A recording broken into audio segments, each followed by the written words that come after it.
이들의 회심에 대한 사건들이 주를 이루고 있습니다. 3,000명, 5,000명 등 여러 사람들이 한꺼번에 회심하며 하나님께로 돌아오는 일들에 대해서 사도행전은 우리에게 잘 말해주고 있습니다. 그로 말미암아 그 공동체는 점점 증가하기 시작합니다. 그렇다면 시간이 흘러서 오늘 우리가 살펴보고 있는 9장을 기준으로 앞과 뒤인 8장부터 10장까지의 내용은 무리의 회심보다 각 개인의 회심에 대해서 조금 더 주목하고 있는 장이라 할 수 있습니다. 8장에서 사마리아의 사람들에 이어서 에디오피아 넷이 한 명의 회심에 대하여서 사도행전은 다루고 있습니다. 그리고 오늘 지난 한 장 뒤인 10장은 고넬료의 회심에 대해서 다루고 있습니다. 그 사이 에디오피아 넷의 회심과 고넬료의 회심 사이에 위치한 것이 바로 오늘 본문 사울의 회심의 사건입니다. 이 회심의 사건은 사도행전에 드러나고 있는 회심의 사건 중에 가장 극적인 회심의 사건이라고 할 수 있습니다. 하나님의 전적인 역사와 하나님의 붙들어 주시는 은혜의 능력들이 가장 잘 드러나는 회심의 사건이 바로 오늘 우리가 살펴보고 있는 바울의 회심의 사건이라고 할 수 있습니다. 9장에 드러나는 이 사울의 회심의 사건은 다른 이들의 회심과는 굉장히 많은 다른 부분들을 발견할 수 있습니다. 다른 이들은 그들을 둘러싼 환경 속에서 자연스럽게 그들의 믿음을 고백하기 시작합니다. 치유의 능력이나 전도를 통하여 그들은 하나님을 알아갑니다. 또한 성경과 하나님에 대한 관심이 자연스럽게 말씀 안에 사도들의 선포 안에 풀려지는 과정들을 통하여서 그들은 회심을 경험하게 되어집니다. 하지만 오늘 본문에 드러나고 있는 9장 사울의 회심은 어떻습니까? 그 어떤 회심의 사건보다 하나님의 적극적인 개입하심, 능력이, 간섭이 강권적으로 드러난 사건이라고 할 수 있는 것이 바로 오늘 본문 9장에 드러난 사울의 회심이라 할 수 있습니다. 그렇다면 이 하나님께서 강권적으로 역사하신 이 사울이라는 인물, 이 인물은 어떤 사람일까요? 사울에 대한 성경의 진술들은 그다지 긍정적이지 않습니다. 앞서 사도행전 7장에 스데반의 죽음의 그 사건 장면에서 이 사울이라는 인물은 처음으로 등장하고 있습니다. 그는 스데반의 죽음에 관여했던 인물입니다. 함께한 이들이 옷을 벗어서 사울 앞에 벗어둠을 7장 58절은 우리에게 말해주고 있고, 또한 8장 1절은 이어서 이 사울이라는 인물이 스데반의 죽음에 대하여서 마땅하게 여겼던 자다라고 말해주고 있죠. 또한 그는 그리스도인을 극심하게 핍박했던 자였습니다. 8장 3절에서 교회를 잔멸하겠다 다짐하는 자이며, 또한 이어서 그리스도의 도를 따르는 이들을 옥에 가두기 위한 그런 뜨거운 열심을 가진 자가 바로 이 사울이라는 인물이었습니다. 앞선 7장과 그리고 8장의 사건들을 살펴보면 이 사울이라는 인물은 하나님의 은혜와는 전혀 관계없는 삶입니다. 하나님의 은혜가, 하나님의 강권적인 역사가 그의 삶 가운데 개입하리라 여겨지지 않는 사람이 바로 이 사울이라는 사람이라고 할 수 있을 듯 합니다. 그렇다면 사울의 회심이 등장하고 있는 하나님의 강권적인 역사와 그 어느 장보다도 하나님의 뜨거운 열정과 하나님의 열심이 드러나고 있는 이 9장, 이 본문의 내용은 조금 다를까요? 그렇지 않습니다. 오늘 본문 1절 그리고 2절에도 사울의 모습은 전혀 다를 바가 없습니다. 1절입니다. 사울이 주의 제자들에 대하여 여전히 위협과 살기가 등등하여 대제사장에게 가서 다메섹 여러 회당에 가져갈 공문을 청하니, 이는 만일 그도를 따른 사람들을 만나면 남녀를 막론하고 결박하여 예루살렘으로 잡아오려 함이라. 오늘 본문에 드러난 사울은 여전히 위협과 살기가 등등한 자입니다. 스데반과 다른 이들을 핍박하고 그들을 옥에 가두는 것으로 모자라서 다른 모든 이들까지 말살하려고 하는 이가 바로 오늘 본문 가운데 드러난 사도 바울의 모습입니다. 그리스도의 도를 자르는 자들, 그들을 향하여서 그 도를 따르는 사람들이라고 말하고 있는 사람이 바로 사울이죠. 자신과 그리스도의 그 도는 아무런 관계도 없음을 그는 분명하게 밝히고 있습니다. 그들에게 있어서 그리스도의 도를 따르는 그 사람들은 잔멸해야 할 대상들일 뿐입니다. 그들을 핍박하며 옥에 가두는 것에 대한 일말의 꺼리낌이 없는 사람, 그가 바로 오늘 본문 가운데 드러난 사울이라는 것이죠. 그의 삶의 형태는 여전히 동일합니다. 그렇다면 예수님에 대한 바울의 인식은 어떨까요? 그 인식은 조금 달라졌나요? 그렇지 않죠. 예수님에 대한 사도 바울의 인식도 여전히 동일합니다. 그를 향한, 그 예수님을 향한 사울의 인식은 신성은 모독을 범한 자이며, 그가 주장하는 하나님의 아들 메시아임을 인정하는 것은 결코 그에게 있을 수 없는 일입니다. 그런 그에게 있어서 그를 따르는 자들을 박해하는 것은 너무나 당연한 일이며, 그것은 그에게 있어서 자랑스러운 일일 뿐이었죠. 그의 열심은 오늘 본문 가운데 더욱더 드러납니다. 그는 대제사장에게 공문을 청합니다. 자신의 할 수 있는 최선의 열심을 내길 위한 그런 결단을 그는 드리고 있습니다. 그의 그 열심은 예루살렘이라는 그 지역에 국한되어지지 않습니다. 이런 다메섹이라는 이 도시는요, 예루살렘으로부터 무려 217km 떨어진 거리입니다. 대략 6일을 성인 남자가 열심히 걸어가야 도달할 수 있는 거리가 바로 예루살렘과 다메섹의 거리입니다. 굉장히 많이 떨어져 있는 그런 지역이죠. 이 지역은 당시 나바티안 왕의 통치 아래에 있었던 지역입니다.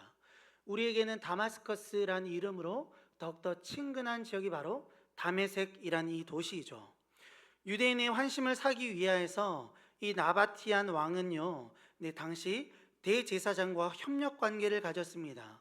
왜냐하면 대제사장이 바로 당시 실질적인 유대인들의 지도자였기 때문입니다.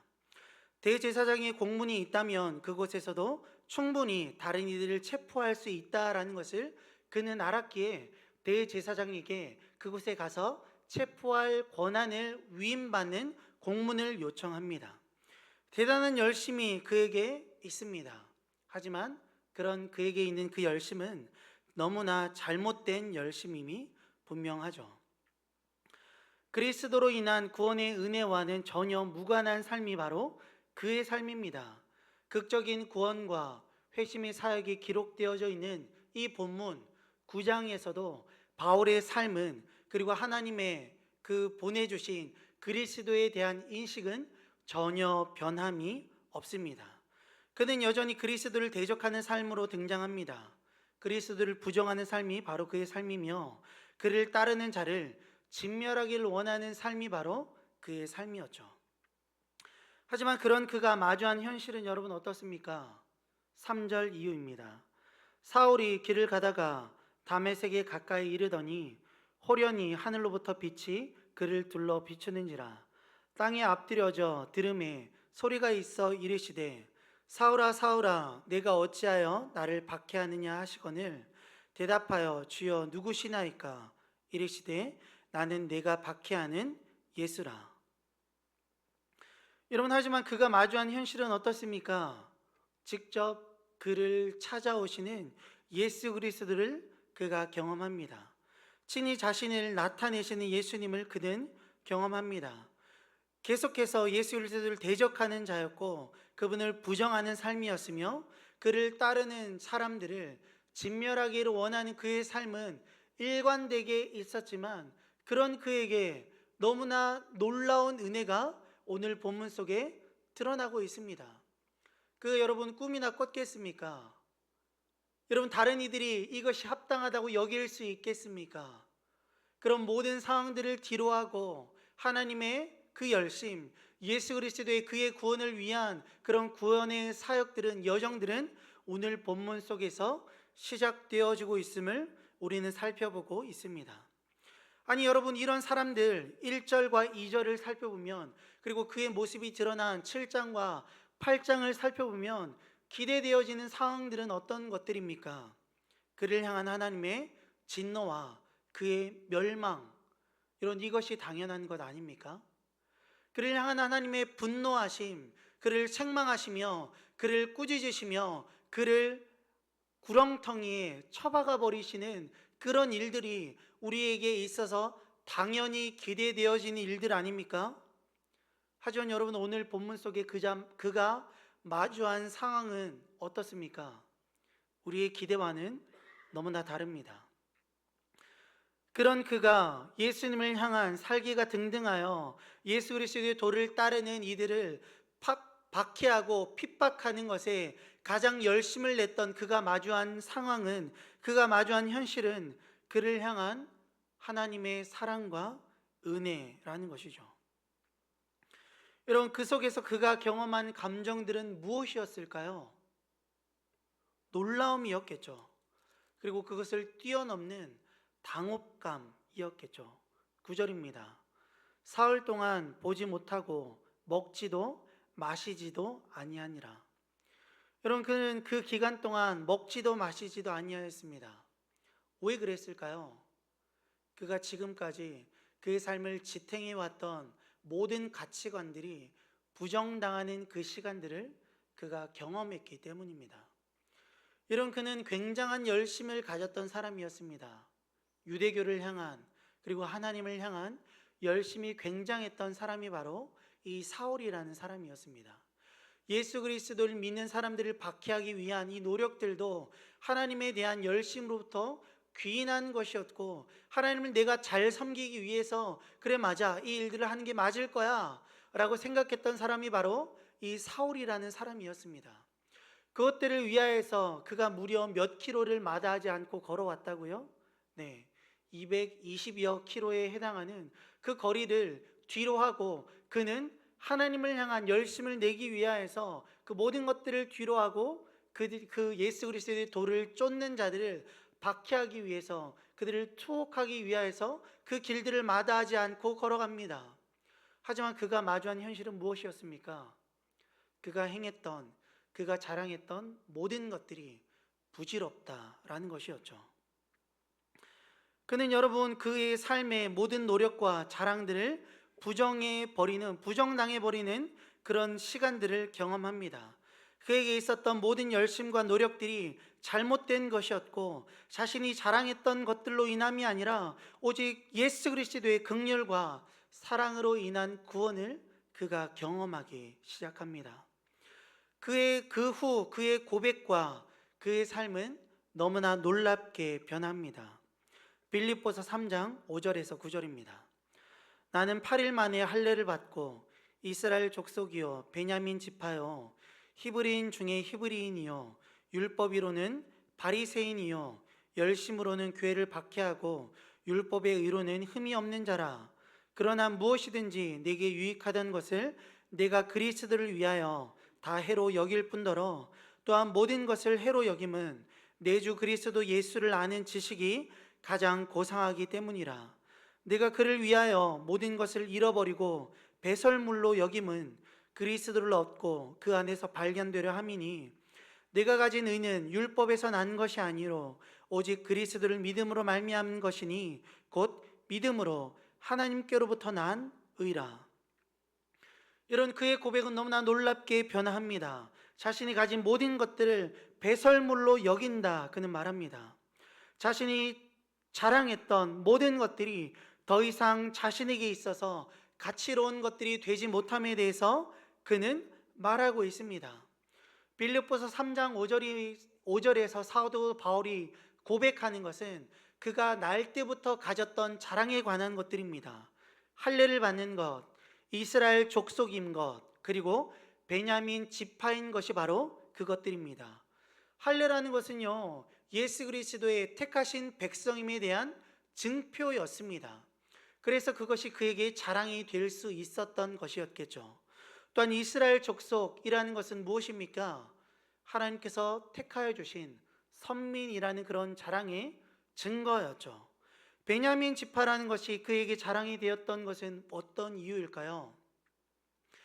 이런 구약에 보면 12지파가 등장합니다.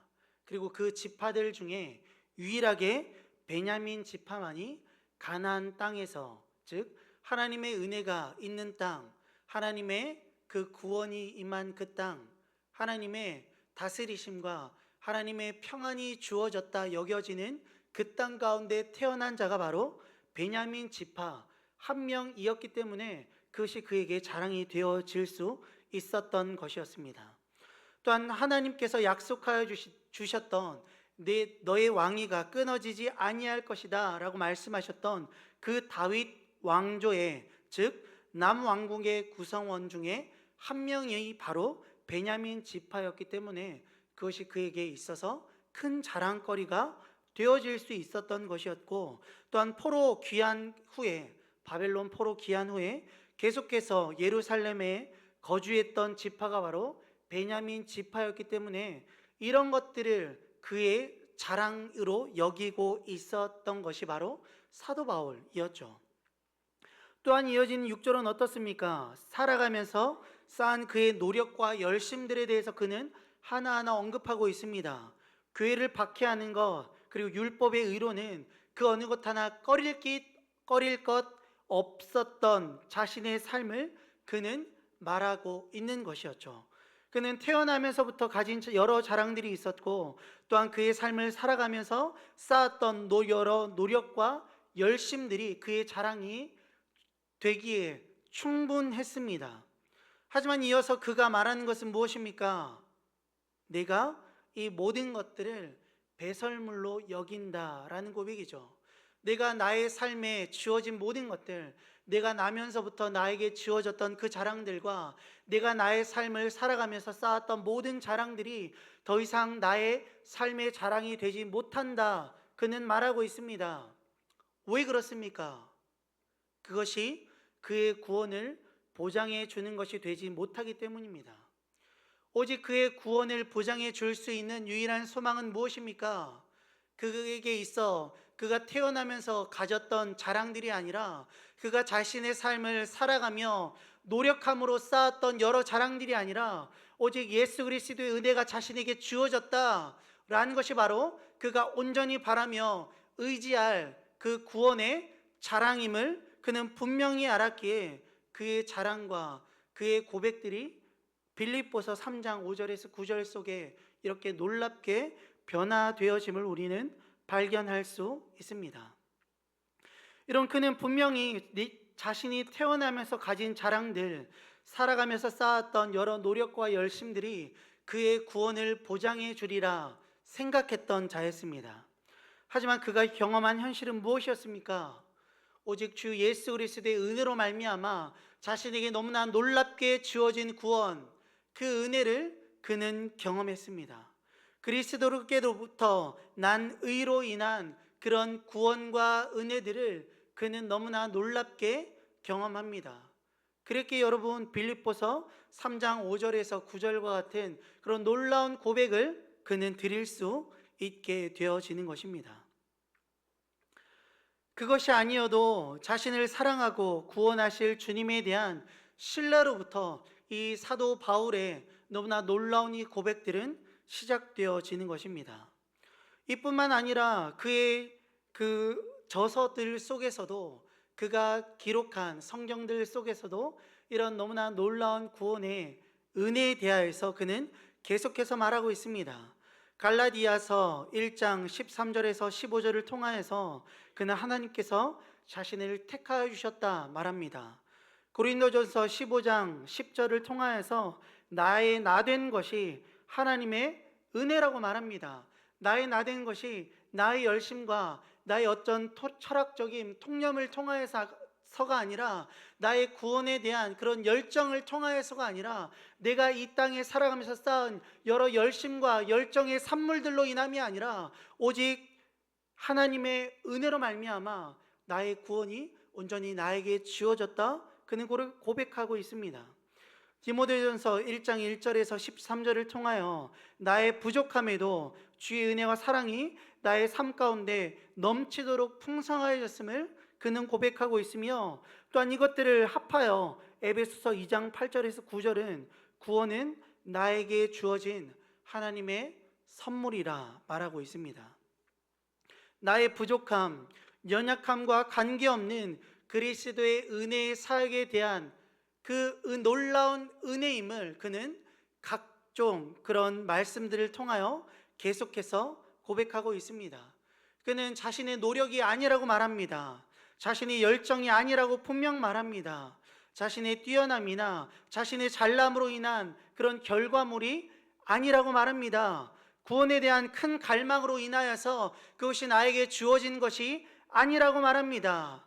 나의 연약함과 부족함에도 불구하고 그저 그것이 은혜로 주어졌다, 그는 말하고 있습니다. 왜 그가 그런 놀라운 고백을 드릴 수 있을까요? 바로 그 본문의 시발점이 오늘 본문입니다. 그의 모습은 여전히 하나님을 대적하는 자였습니다. 예수 그리스도를 대적하여 그의 열심을 추구하는 자였고, 그것이 자신을 구원해 주리라 생각했던 사람, 그것이 바로 사울의 모습이었습니다. 하지만 그런 그에게 임한 하나님의 사랑, 예수 그리스도의 놀라운 은혜는 무엇이었습니까? 그런 그조차 사랑하여 주시고 품어주시고 아무런 자격 없는 그를 강권하여 주시는 예수 그리스도의 놀라운 은혜, 그것이 바로 그가 경험한 현실이었기에 이 모든 성경들을 통하여 그는 이런 놀라운 고백으로 하나님 앞에 그리고 다른 이들을 권면하고 있는 것이겠죠. 이런 이 놀라운 사랑, 이 놀라운 은혜들은 여러분 참 신약 가운데 너무나 많이 드러나고 있습니다. 이 장면 가운데 드러난 것이 결코 아닙니다. 여러분, 제자들의 삶을 한번 살펴볼까요? 여러분, 그들은 어떻습니까? 그들은 분명 연약함에 휩싸여 있던 자들입니다. 예수님께서 3년 내에 공생애 동안 그들과 함께 하셨고 그들이 말씀하여 주셨고, 또한 하나님의 말씀에 대하여서 그리스도의 말씀을 계속해서 풀어주셨음에도 불구하고 계속해서 그들의 삶 가운데 너무나 놀라운 은혜와 역사가 있었음에도 불구하고 그들의 삶은 여러분 정작 어땠습니까? 예수 그리스도께서 잡히시던 그날 밤, 이런 그들은 예수님 주위에 단 한 명도 있지 않았습니다. 자신의 목숨까지도 내놓겠다 다짐하며 장담했던 이런 베드로는 어떻습니까? 마가복음 14장 71절은 베드로가 예수님을 저주하면서까지 부인하였다라고 말하고 있죠. 하지만 너무나 놀라운 것은 무엇입니까? 그들을 결코 포기하지 아니하시는 예수 그리스도의 사랑입니다. 예수님은 부활하신 뒤에 그들을 찾아가십니다. 아니 여러분, 그들을 찾아가셔서 그들을 꾸짖으실 만도 한데 예수님의 그들을 향한 그런 이야기들은, 대화들은, 그런 마음들은 전혀 우리의 생각과 다릅니다. 오히려 그들의 믿음 없음에 대하여서 책망하시는 것이 아니라 손에 못자국을 만지고서라도 나를 믿으라, 그들을 설득하여 주시는 분이 바로 예수님이십니다. 그런 뒤에 그들이 보이는 반응은 어떻습니까? 아니 이 정도 되었으면 계속해서 42일 동안 예수님의 부활하신 뒤에도 그들과 함께 하시고 그들을 계속해서 권면하시고 그들에게 임재하신 예수 그리스도의 놀라우신 은혜와 부활의 소망들이 정녕 진실임을 그들 가운데 드러내었다면 여러분, 그들의 모습은 변화되어져야 하는 것이 맞지 않습니까? 여러분, 근데 마태복음 28장 17절은 그들이 여전히 연약한 모습에 대해서 우리에게 말해주고 있습니다. 예수를 배웠고 경배하나 아직도 의심하는 사람들이 있더라.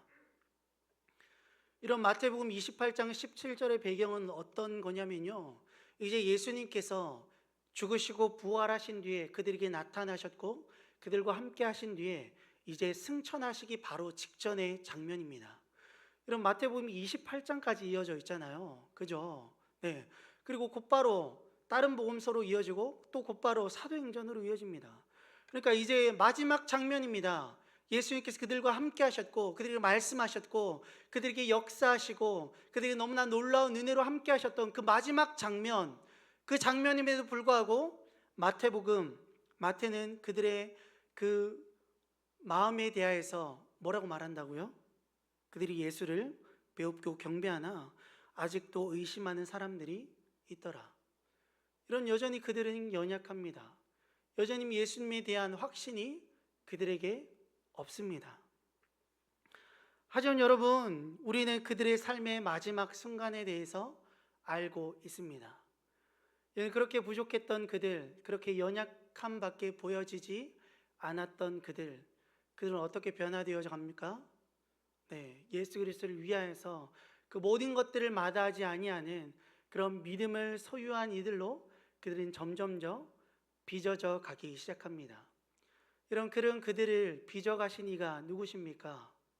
바로 예수 그리스도십니다. 그럼에도 그들이 연약함에도 불구하고 그들을 포기하지 않으셨던 그분께서 그들을 그렇게 빚어 가셨던 것입니다. 이런 역사들은 바울의 삶 그리고 신약의 역사에만 국한되어질까요? 그렇지 않습니다. 구약의 역사 속에서도 동일합니다. 아담과 하와의 삶 속에서도 선악과를 취하며 하나님의 말씀을 순종함보다 자신의 욕구를 취하는 것이 더 중요하다 고백했던 그들을 향하여서도 예수님은 여전히 변함없이 복음을 허락하여 주시고 새로운 소망을 허락하여 주십니다.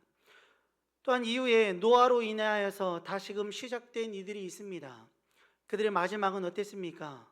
네, 창세기 11장 바벨탑 사건으로 마무리합니다. 모든 이들이 악함을 바라보시며 다시금 하나님의 은혜 속에 시작되어진 노아의 가정의 결말도 동일하였습니다. 아담과 하와처럼 그리고 다른 이들처럼 비참하고 하나님을 신뢰하지 아니하고 하나님을 향한 온전한 신앙을, 온전한 사랑을 나타내지 못하는 그런 연약한 모습들이 그들에게 분명 있습니다. 하지만 여러분, 곧이어 등장하는 창세기 12장 어떤 내용들이 등장합니까? 네, 다시금 하나님은 새로운 출발을 말씀하십니다. 아브라함을 부르셔서 하나님은 새로운 출발, 새로운 은혜의 언약들을 말씀하여 주십니다. 이런 상황들을 보고 어떻게 우리가 우리의 노력과 열심으로 인한 구원에 대해서 말할 수 있겠습니까? 우리의 은혜와 우리의 열심과 우리의 모든 것들로 인한 그런 구원의 열심, 구원의 소망들은 여러분 이 성경의 역사들 속에 우리가 주장할 수 없음을 우리는 성경을 조금 더 깊이 살펴보면 너무나 쉽게 발견할 수 있습니다. 만약 우리의 노력과 열심이 우리를 구원할 수 있었다면 예수님이 이 땅 가운데 오셔서 십자가를 지실 이유가 없으셨겠죠. 아무리 노력해도 아무리 열심을 내도 천국으로 차마 가지 못하는 우리의 연약함과 우리의 부족함을 바라보시며 저 천국에서 이 땅 가운데 우리를 구원하여 주시기 위하여서 이 땅 가운데 오신 예수 그리스도에 대하여서 성경은 우리에게 말해주고 있습니다. 그렇다면 우리의 삶은 어떻습니까? 우리의 부족함에도 불구하고 우리를 택하여 주시고 우리의 부족함에도 불구하고 여전히 우리를 사랑하여 주시고 권면하여 주시는 주님의 은혜와 사랑이 오늘을 살아가고 있는 우리의 참된 소망인 줄 믿습니다. 사실 여러분, 우리의 삶을 바라보면 우리에겐 아무런 소망이 없음을 발견합니다.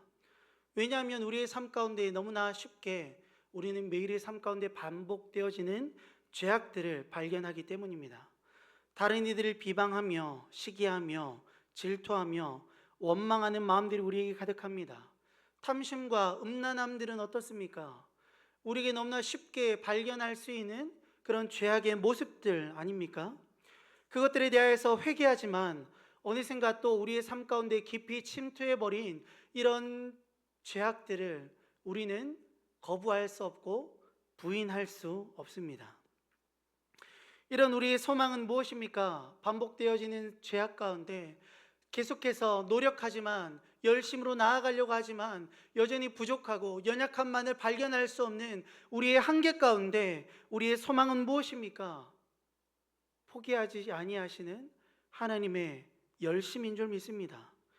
연약한 우리를 끝까지 놓지 아니하시는 그분의 은혜, 바울의 완악함과 거역함에도 불구하고 그를 포기하지 아니하셨던 그분의 은혜, 제자들이 부족함에도 불구하고 끝까지 그들을 설득하여 주신 그 하나님의 사랑, 변하지 않는 이스라엘 향하여서 계속해서 사랑과 새로운 시작을 말씀하여 주시는 그분, 그리고 끝내 예수 그리스도를 이 땅 가운데 보내주셔서 우리에게 참된 소망과 구원을 바라볼 수 있게 하셨던 그 예수 그리스도의 놀라우신 은혜 가운데 우리의 소망이 있는 줄 믿습니다.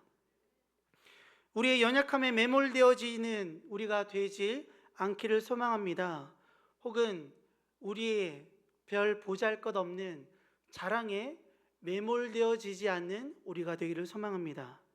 그것들이 아니라 우리를 구원하여 주시기 위하여서 저 하늘에서 이 땅 가운데 오셔서 우리의 유일한 소망이 되어 주시며 우리의 삶에, 그리고 우리의 근거에, 우리의 구원의 근거가 되신 예수 그리스도만을 바라보며 그분으로 말미암는 놀라운 은혜를 소망하며 그분만이 우리의 삶에 참된 소망이자 참된 은혜임을 날마다 고백하는 우리의 삶 되기를 주님의 이름으로 간절히 소망합니다.